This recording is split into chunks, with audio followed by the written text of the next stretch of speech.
Welcome to Indie Film Forum. I'm your host, Kalpana Biswas.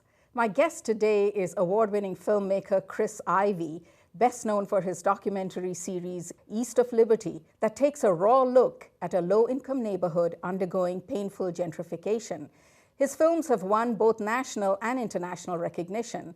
A native of North Carolina, Chris started his film career in Pittsburgh making commercials.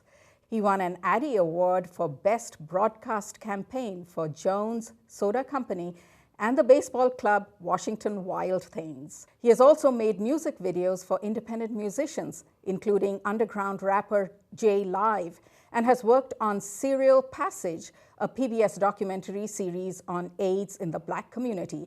Welcome, Chris.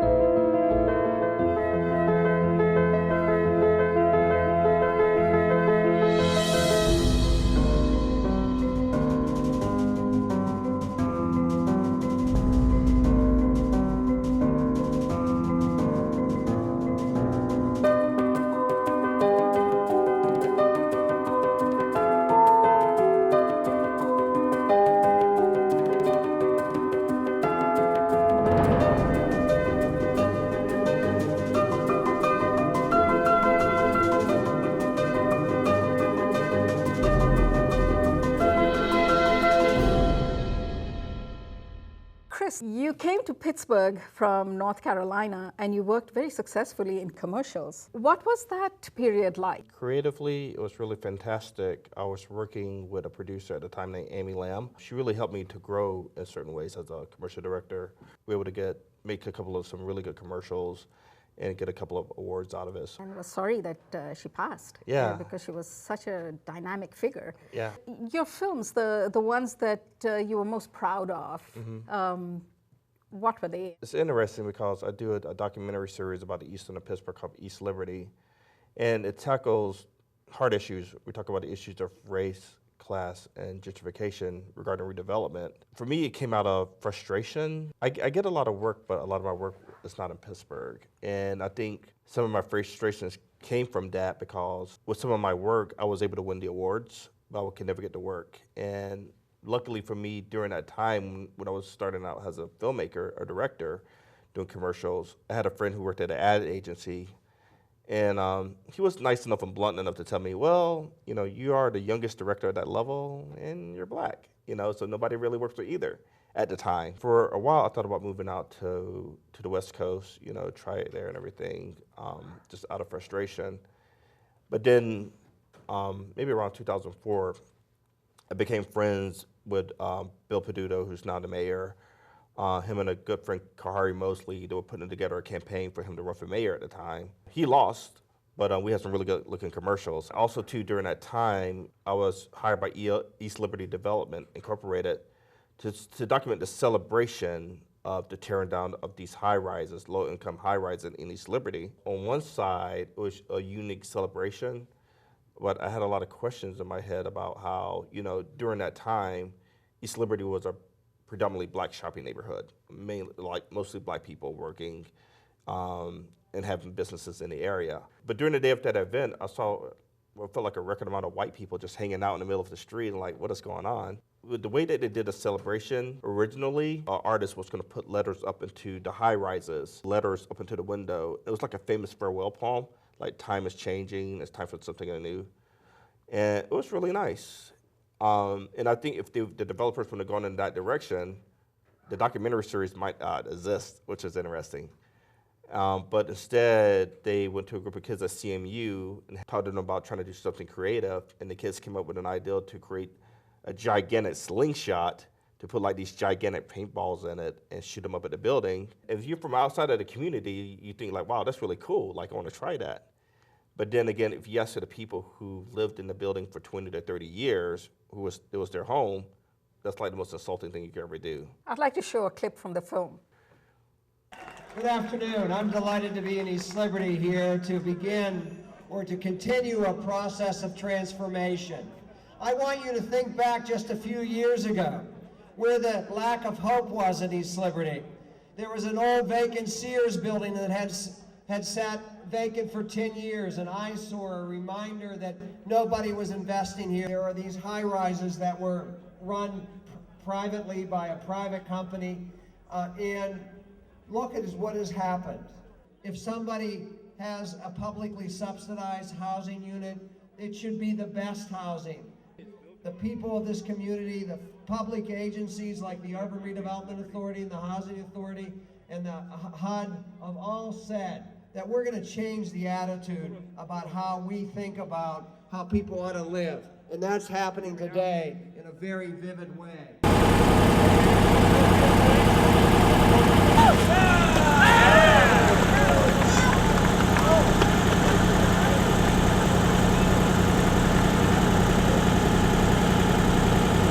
How I feel about the paintballs, I wanted to throw one at the mayor. 2 or 3 of them at him. And all the rest of them.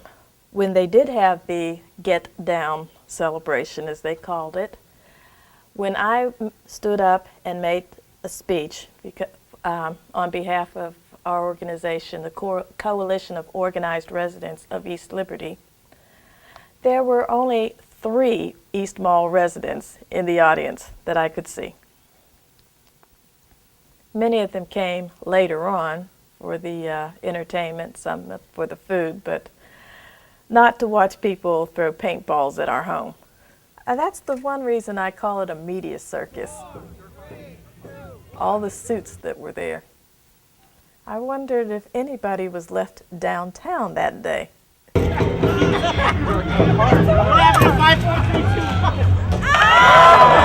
They said art. That is not art. That's defamation of the building. If we had a spray can, we go to jail. Well, my thoughts about that, as far as that being a celebration, in fact, I thought that was more of a disgrace. Out of curiosity, we should get ready to jump out. They're shooting paintballs up in the building. Shooting what? They're shooting paintballs up in the building. Why's that? Sport, fun. Paintball? Yeah. Thank you. Sure. They said it was an eyesore before, which it wasn't. And the engineers said it was the best made building of the 3. But the mayor and the city just wanted it down. They didn't care that it was the better building. You know, we decided that, you know, this building is unsafe and you got to go. And the reality is that, you know, the building was the same. And, you know, just all the little tricks. I mean, after we sort of stopped them from foreclosing and shutting down the buildings, then they hired somebody to do a physical inspection.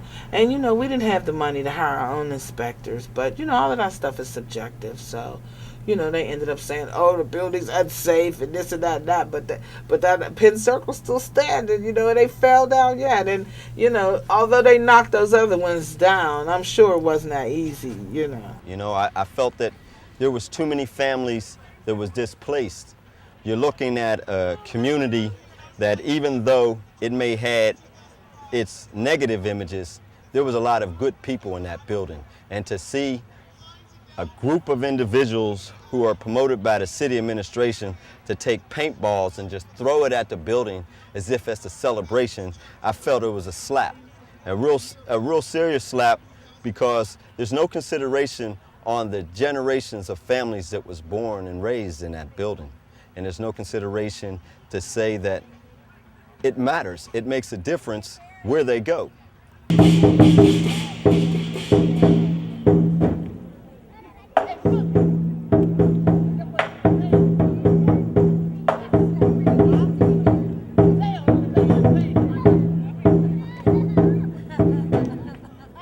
In my opinion, that whole thing was an insult. I care about my neighborhood and I care about my community. I'm not born or raised in East Liberty, but I have family there. I know that building well. My girlfriend lost her son in that same building. There's been so much about that whole area that I can just, my heart bleeds, you know. I'm an artist and I feel that To take paint and just throw it at a building and call that a celebration or even call it art, it's not what I feel is art.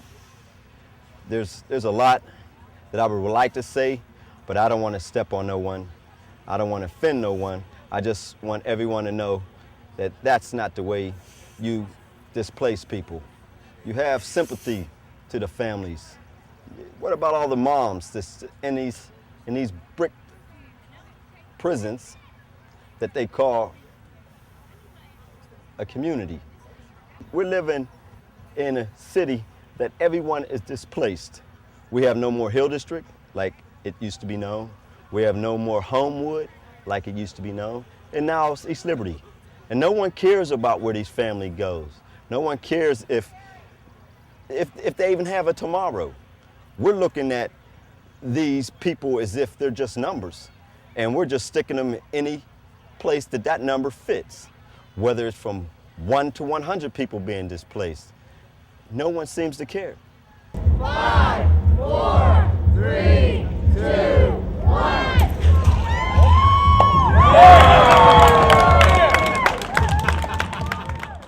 Chris, this film is so poignant. The whole iconography of having things thrown into a black person's house is so strong in our history that it almost sort of calls that up. It almost reminds people of that, how terrible it is for somebody who has had generations of people living there. What do you think was the impact of this particular documentary? When I first came out with the first one, it was considered extremely controversial. In the original films, there was a lot of cursing, well, mainly for one person.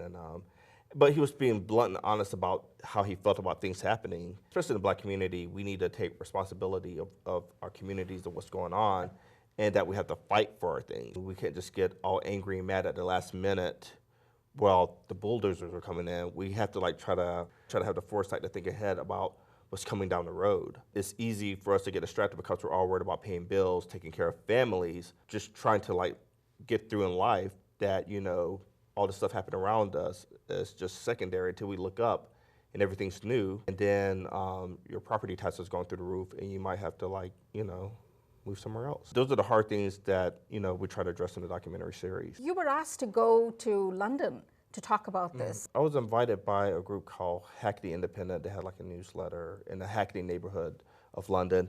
And I really like Hackney a lot. I consider it like a sister neighborhood to East Liberty, but way more diverse. I mean, you go to the theater, they have this big picture of Idris Elba, Idris, hometown boy, yeah, good, But I was really excited about that because they were going through, the same thing happening in East Liberty in regards to redevelopment gentrification. It's happening all over the world. And it was really scary at the time because London was gearing up for the Olympics. They weren't just bulldozing homes, they were bulldozing blocks to make room for a new hotel and stuff. And it was really terrifying to a lot of people who lived in the neighborhood. They were trying to reach out to talk to as many people as possible to see is this happening where you're living? Fortunately, I was able to go to the screening and have a discussion and spend a couple of days there. And I did a couple of interviews with some of the people from the screening, went into their neighborhoods, where did they live, but also to kind of see how people fought it. I was really happy because it seemed like the people over in London really took the fight to the government. They had a lot of sit-ins. There was this one coffee shop I think they tried to close down, but the people kept on reopening it. They would clear it all out. But then 2 days later, people put stuff back in it just to open it again. I think that's what I felt was missing a lot here in Pittsburgh, was just that drive to fight. And when I said for a long time, it seemed like there was a lack of leadership in really protecting the people. You've also moved into music video and then doing work for small businesses. How has your activism really brought you there? I haven't done music videos in a while. I do them on occasion because I really do not like to promote certain type of things. When I see a lot of rap music videos, it's all fiction. When you see the guy with the nice car, the nice girls, the nice mansion, when I go talk to kids, I say, you got to remember when you see this music video, that car is rented by the day, that house is rented on a half-day rate, the girl is rented by the hour because she's a model, and you got to pay the rates and everything. So last year, I was working with this one kid named Billy Pilgrim, and he had this one song he wanted to do, and the whole story of it was how hard it was to be a black man. And so what I did, like last year, I went down to Baltimore during the Freddie Gray riots, and I shot for a couple of days. And what I did was just pretty much made a music video from that. Nothing flashy, nothing glossy, just real. And it's like one of my favorite works. I'm all about driving home the message. I think a lot of times in Black culture, we could get caught up in like the appearance and the falsehoods of, like because of the appearances, instead of sticking to like the hard realities about what's happening and the changes that need to come. Well, I'd like to break here and take a look at a clip from there.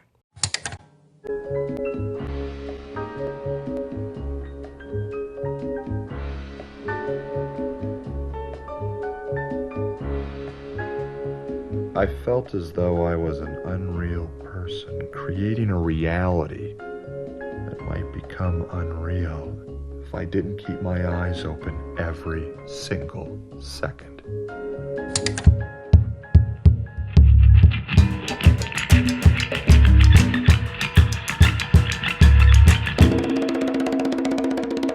Time for me to leave home, all I stop, man. It ain't much left here to see for a black man. One-way ticket, no bags to pack, and blow a kiss to my city, tell him I'll be back.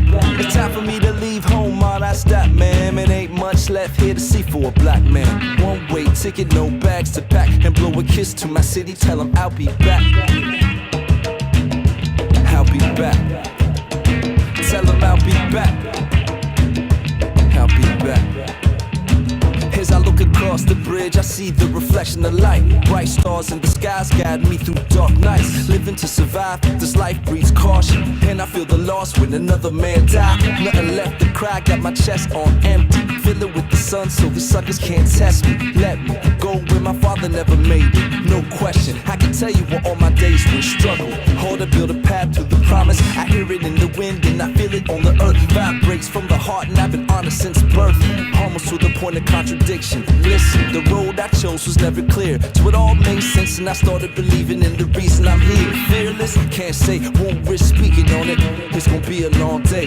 Hold it with knowing you can't keep, cause the moment is now. No sleep, it must warn others. With conversations left like ex-lovers. They leave it alone, but ain't no other. It's just my love for the art, and I've been playing my part like I've been saying from the start. And I'm not finished, can say it with a smile, but it's written in the grimace. Delicious in its vintage, drink it all down. The only ones who saw it coming were those who kept their ears to the ground, so let it pound. The sound is magnificent, born from imprisonment. Little Prince banging his crown against the bars till the people could hear him across town. And found his end in the action. Stop asking, this is only a fraction. What's happening now is the beginning, so I'm never worried how. I'm just happy that you're listening. Break it down, break it down. Break it down, break it down. Break it down, break it down. Yeah. It's time for me to leave home, all that stop, man. It ain't much left here to see for a black man. One-way ticket, no bags to pack, and blow a kiss to my city, tell him I'll be back. Time for me to leave home, all that stop, man. It ain't much left here to see for a black man. One-way ticket, no bags to pack, and blow a kiss to my city, tell him I'll be back. I'll be back. I'll be back. I'll be back. I'll be back. I'll be back.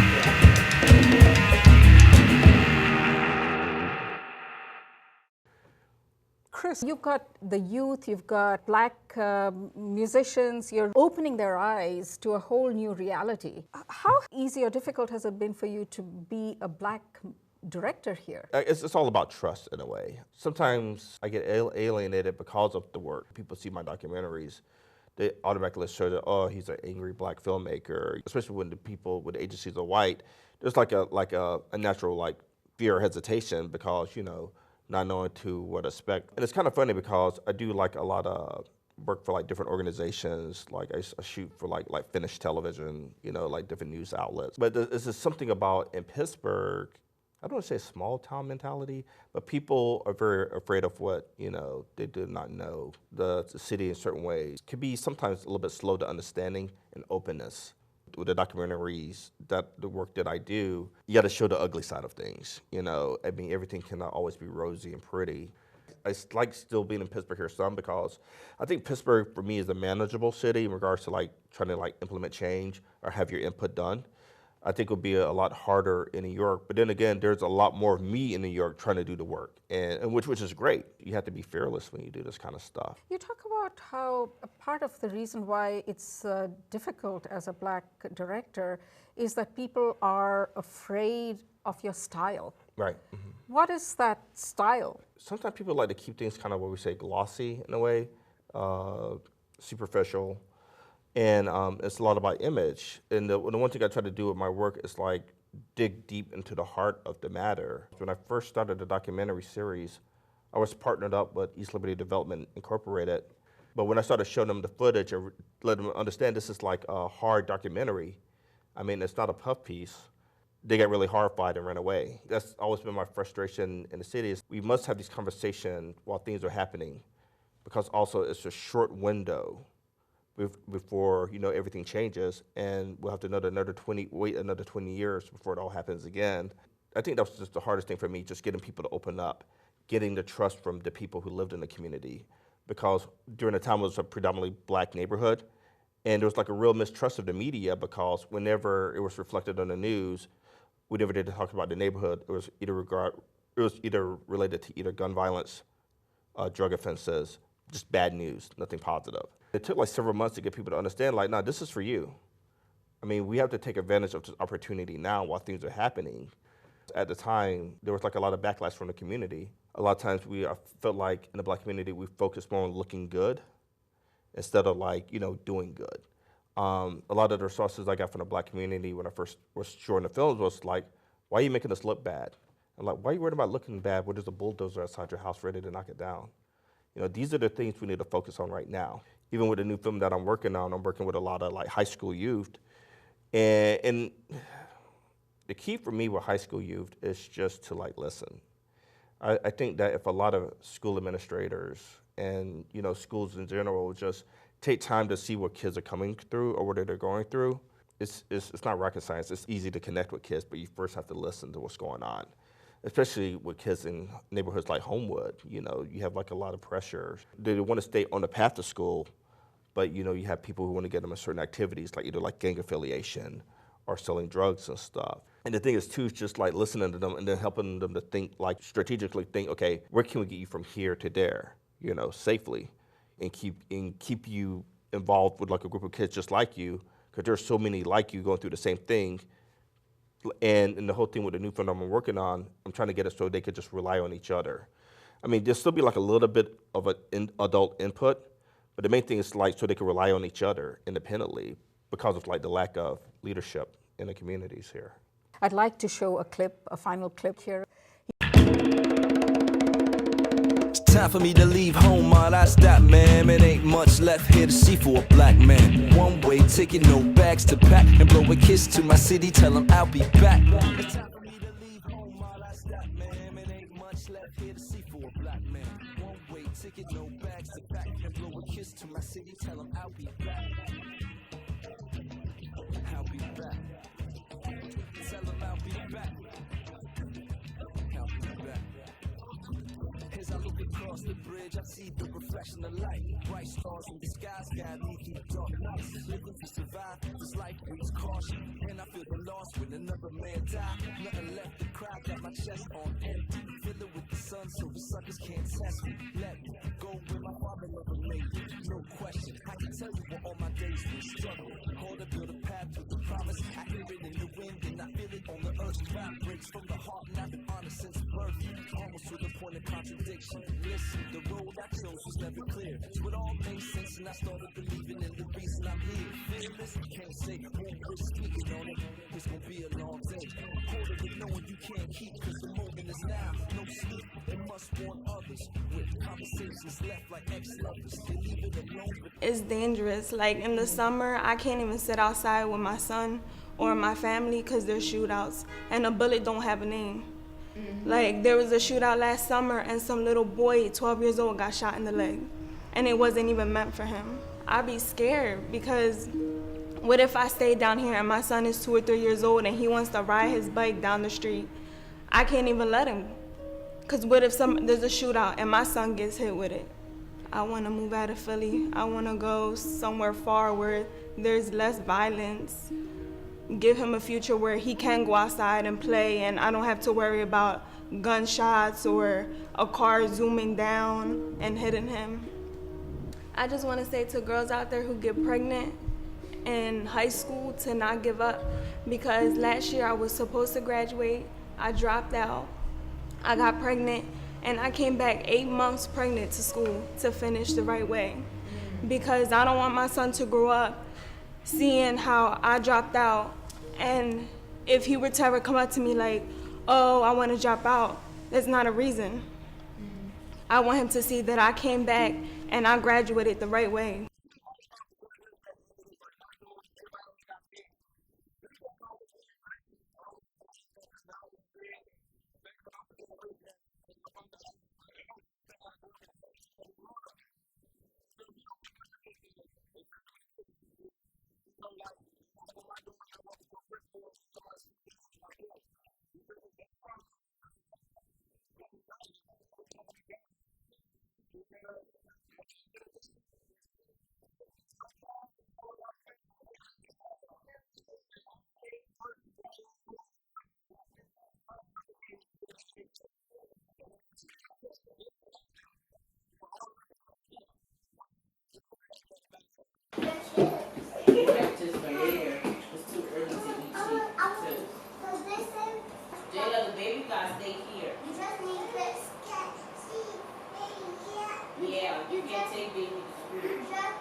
Things happen for a reason, and you learn from your past. So in a way, you a little grateful for what happened in the past, because it make you into the person that you are today. So like what I've been through in my past, so many obstacles, so many, emotions, physically, mentally. Today it made me stronger, especially like when people were trying to like down me, like, oh, you're not gonna finish school because you had 2 kids, or like saying, just trying to pipe my head down, like making it believe like I wasn't gonna make it. So for me, people thought that by them giving me that type of advice, because I guess to them that was like a good advice, because they thought that I wasn't really gonna do it. So by them giving me that type of words, like, it pushed me actually to go harder. So now, due to the fact that you want to down me, now I'm gonna show you that I can do it for real, and I can do it by myself. So I became more independent, and I started focusing more on school. That's what also made me like realize what I was doing back in my 9th grade years was what people were saying. So like, I'm like, all right, this is my 10th grade year now when I realized. And I'm like, I'm pregnant again with my 2nd child. So I'm like, now it's really time to not even play around, because now I have 2 that I got to look after, including myself. So it was like, due to the fact that I have these 2, and now I have myself, and now I have to sit there, and I'm really going to get myself into these books, and I'm going to make sure I finish off strong as I can, because it's not going to be easy with 2 kids and school and work at the time, because I was working too. It's just a point key of motivation. Their bad words to me was my motivation, because I don't really have a role model. So to me, I have to be my own role model, because in the future, I'm my kids' role model. Because they're going to see, my mom had 2 of us. When she had one of us when she was in middle school, and the other one she had when she was in high school. She managed to graduate with the both of us, got a full tuition, and she went to college to be an MA first. She started working, and then my goal is to go back to school to become an RN, to work in the NICU. So I want my kids to be able to look at that and be like, if my mom could make it, and she went through so much, because of course when my kids grow up, they're going to know what I went through, because I know I'm going to have that talk with them. So if she managed to overcome all that, why I could do that too. Thank you, Chris. And thank you all for watching Indie Film Forum. I'm Kalpana Biswas. See you again next time. For more information on Chris Ivey and Indie Film Forum, please go to our websites. Coming up.